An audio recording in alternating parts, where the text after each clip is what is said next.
Di beberapa negara di Afrika, khususnya di wilayah Afrika Sub-Sahara, pertumbuhan ekonominya diproyeksikan tercepat di dunia untuk tahun 2024 mendatang.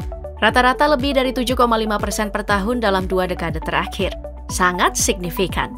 Hanya saja ini masih abu-abu. Apakah peningkatan pertumbuhan ekonomi ini sudah terbagi merata di seluruh wilayah Afrika? Karena kalau kita merujuk pada data PDB negara-negara di Afrika, masih ada negara yang pertumbuhan ekonominya itu masih di bawah 2%. Bahkan ada beberapa negara yang mengalami minus pendapatan. Mengapa ada perbedaan yang tajam antar negara Afrika? Itu yang akan kita jawab. Untuk menjawab pertanyaan tersebut, maka kita harus tarik garis sejarah di mana pertumbuhan ekonomi di Afrika dimulai. Pertumbuhan perekonomian dimulai setelah berakhirnya Perang Dingin di tahun 1990. Sampai pertengahan tahun 1990-an, pertumbuhan ekonomi mayoritas negara di Afrika negatif, bahkan sempat mencapai negatif 1,5%. Akibatnya, ratusan juta warga Afrika menjadi miskin dengan separuhnya hidup di bawah garis kemiskinan. Angka harapan hidup di Afrika hanya sedikit di atas 40 tahun. Nah, penyebabnya konflik militer yang berlangsung selama setengah abad. Di kondisi ini juga, investasi asing secara terfokus pada ekstraksi dan ekspor sumber daya alam secara besar-besaran. Namun, sejak pergantian milenium, momentumnya bergeser. Minyak bumi dan pertambangan justru hanya menyumbang sedikit aliran masuk modal ke Afrika. Lebih banyak investor yang fokus pada telekomunikasi, retail, dan jasa. Negara yang juga sebelumnya tertinggal diunggulkan dengan meningkatnya sumber daya, seperti bahan mentah. Karena kondisinya, masalah sumber daya justru lebih banyak tersedia di wilayah yang tertinggal. Data menunjukkan, setidaknya hingga tahun 2010, negara-negara Afrika mencapai kemajuan yang luar biasa dengan mengurangi ketimpangan pendapatan regionalnya. Afrika bahkan jauh mengungguli Eropa. Tapi tidak semua daerah tertinggal mengalami peningkatan atau perbaikan. Negara-negara yang rentan dan terkena dampak konflik hanya bisa mencapai sedikit kemajuan dalam mengurangi kesenjangan regional. Semisal, akses terhadap air bersih, listrik, dan layanan telepon seluler 2 hingga 4 kali lebih rendah di daerah-daerah tertinggal dibandingkan dengan daerah-daerah maju. Jika berdasarkan pertumbuhan ekonomi, semisal negara dengan ekonomi kuat di atas 5%, artinya di Afrika hanya ada belasan negara. Sementara negara dengan ekonomi lemah yang berada di bawah 5%, totalnya ada 35 negara lebih. Sebagai contoh di Ethiopia, tingkat pertumbuhan ekonomi di negara ini berada di atas 6%. Mengapa demikian? Karena Ethiopia memilih untuk mengalihkan ketergantungannya dari pertanian ke reformasi industri. Tapi yang bisa dibilang paling stabil adalah Senegal yang memilih mengalihkan industri minyak ke industri pariwisata yang sangat maju. Di sisi lain, Afrika Selatan kehilangan momentum.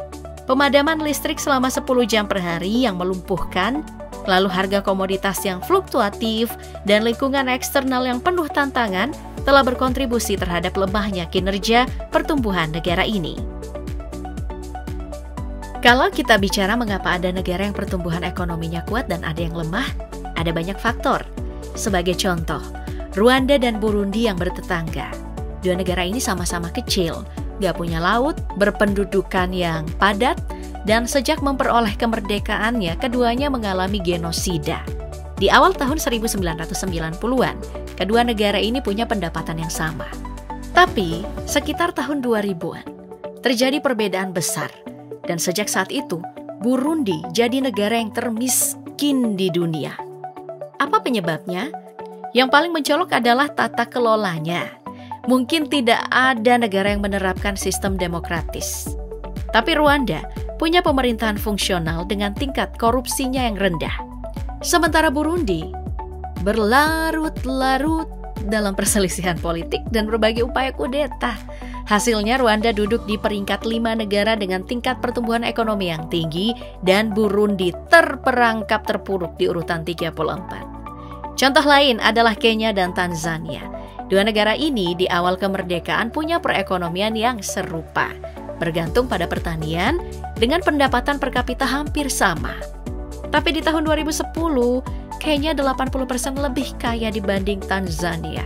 Itu karena kedua negara ini memilih model ekonomi yang sangat berbeza. Tanzania memilih menjalankan sosialisme Afrika dengan menasionalisasi perusahaan-perusahaan dan memaksa masyarakatnya melakukan pertanian kolektif. Sementara Kenya menganut pasar bebas yang mendorong investasi dan menerapkan beberapa peraturan untuk menyederhanakan investasi asing dan lokal. Zimbabwe dan Botswana juga bisa jadi contoh nih. Di awal tahun 80-an kondisinya Zimbabwe lebih kaya. Tapi Presiden kedua Zimbabwe, Robert Mugabe, menghancurkan perekonomian lewat kebijakan pencetakan uang kertas yang ceroboh, lalu pencurian lahan, dan menjalankan pemerintahan yang otoriter. Lalu di sisi lain Botswana memulai langkah revolusioner terhadap ekonominya dengan fokus pada perdagangan daging sapi, tembaga, berlian, dan secara konsisten menekan korupsi. Hasilnya, Botswana sekarang punya kekayaan 9 kali dari Zimbabwe. Atau kita bisa belajar dari pengalaman perekonomian paling sukses di Afrika, Mauritius. Pulau kecil dengan kebijakan yang baik dan institusi yang kuat. Berbeda dengan Pulau Madagaskar di dekatnya yang jauh lebih besar dan punya sumber daya alam yang juga besar. Madagaskar justru lebih punya potensi lebih besar daripada Mauritius untuk jadi negara kaya. Tapi kenyataannya tidak. Di awal tahun 1970-an, Mauritius mulai menarik investor asing. Sementara Madagaskar mengambil kebijakan pendekatan sosialis dengan kontrol negara. Lalu mengusir investor dan menasionalisasi perusahaan minyak Amerika yang pada akhirnya berujung pada keruntuhan ekonomi. Dari beberapa contoh negara yang sudah kita bicarakan, kasusnya sebenarnya sama. Masalah utama perekonomiannya adalah korupsi dan salah urus. Dan juga diversifikasi atau penganekaragaman ekonomi masih sulit dilakukan oleh banyak negara di Afrika. Kebanyakan dari negara justru masih sangat bergantung pada ekspor sumber daya tak terbarukan. Akibatnya apa? Negara jadi rentan terhadap guncangan eksternal yang tiba-tiba. Semisal harga minyak yang jatuh.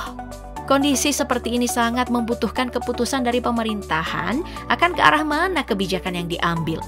Apakah justru tetap memperluas kegiatan mereka di sektor ekonomi yang sudah ada, atau menciptakan sektor ekonomi yang baru? Sebagai contoh, bagaimana negara memiliki kebijakan yang tepat adalah Nigeria.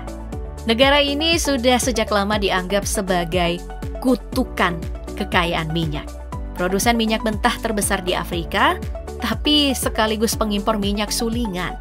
Ekonomi Nigeria sempat anjlok, lalu kemudian memilih mereformasi kebijakan di sektor non-minyak.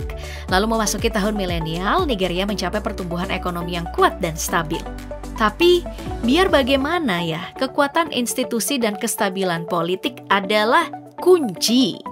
Banyak yang mengeneralisasikan korupsi dan tata kelola pemerintahan buruk adalah penyebab ada banyak negara di Afrika yang mengalami kemiskinan. Dan kenyataannya, memang negara-negara dengan tingkat korupsi yang tinggi akan menarik lebih sedikit investasi asing. Kita ambil contoh lagi Afrika Selatan. Negara ini memang tidak menunjukkan pertumbuhan ekonomi yang drastis, bahkan sekarang punya banyak masalah dan tidak kebal terhadap korupsi dan salah urus. Tapi harus diakui, ekonomi Afrika Selatan masih tetap stabil karena negara ini berhasil mendiversifikasi perekonomiannya hingga tumbuh dan besar. Dan kenyataannya, perekonomian Afrika Selatan adalah yang terbesar ketiga di Afrika. Negara ini bisa dibilang punya perekonomian paling maju, berteknologi maju, dan terdiversifikasi di Afrika. Selama 15 tahun demokrasi, Afrika Selatan menikmati manfaat dari institusi yang efektif dan kemauan bersama dari para pemangku kepentingan untuk percaya pada kekuatan kerjasama. Hal ini yang memungkinkan Afrika Selatan mengatasi konflik yang kontraproduktif dan mengejar hasil yang saling menguntungkan. Pertumbuhan mulai meningkat yang menciptakan peluang baru untuk memperluas ekonomi. Tidak ada keraguan bahwa Afrika sedang mengalami pertumbuhan, di mana pertumbuhan tersebut didorong oleh konsumsi dan investasi. Tantangannya sekarang, karena benua ini telah dilanda berbagai guncangan yang terdiri dari melemahnya permintaan eksternal, kenaikan tajam inflasi global, tingginya biaya pinjaman. Apa yang bisa dilakukan oleh para pembuat kebijakan untuk mengatasi kesenjangan ini? Perluasan perdagangan regional akan memperkuat dinamika perekonomian, khususnya di bidang industri. Kondisinya sekarang, barang-barang manufaktur hanya menyumbang 19% dari ekspor negara-negara Afrika ke seluruh dunia. Sementara 43% dari total penjualan hanya berputar satu sama lain. Untuk mengakses pasar yang lebih besar, perusahaan harus terlibat dalam ekspor global. Karena ketika mereka beradaptasi dengan persaingan global, produktivitas mereka juga meningkat. Dan sudah banyak negara yang melakukan ini di Afrika. Untuk mengatasi kesenjangan yang terus berlanjut sehingga seluruh masyarakat Afrika, termasuk mereka yang tinggal di komunitas pedesaan yang terisolasi, lingkungan yang terpinggirkan, dan negara-negara yang rentan, bisa memperoleh manfaat dari pertumbuhan ekonomi ini, mengupayakan agenda pertumbuhan yang inklusif dan berkelanjutan adalah kuncinya. Eksploitasi minyak dan mineral tidak bisa dipungkiri, sudah menjadi sumber utama pertumbuhan ekonomi bagi semakin banyak negara Afrika. Tapi, aset-aset ini perlu dikelola secara efektif dan digunakan dengan cara yang akuntabel dan transparan.